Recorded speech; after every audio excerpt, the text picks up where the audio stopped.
Tens of thousands gathered today in Soweto to pay their last respects to a man who symbolized so much for so many. And it's not hard to see why.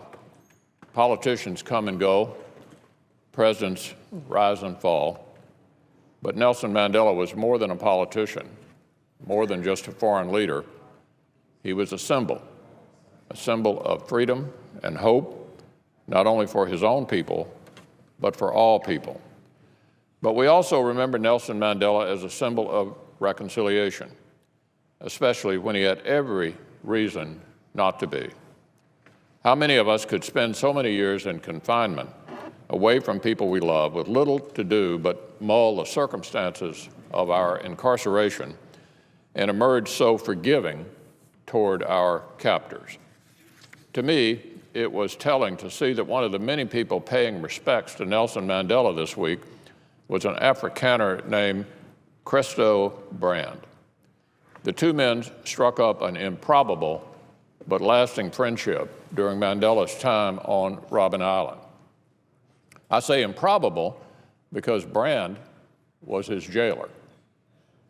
The story goes that years after his release from prison, President Mandela was attending a ceremony and greeting members of Parliament when he spotted Brand out across the room.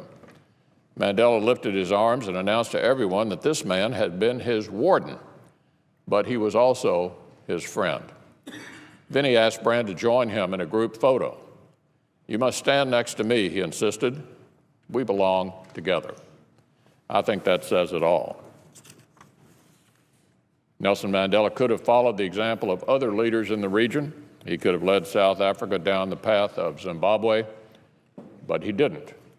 He urged his country to embrace inclusion and freedom and democracy instead. He asked his countrymen to stand with him because he knew that, as he once said to Christo Brand, his people belong together. So this morning, the Senate joins the world in mourning the loss of Nelson Mandela. May his commitment to freedom and reconciliation continue to inspire.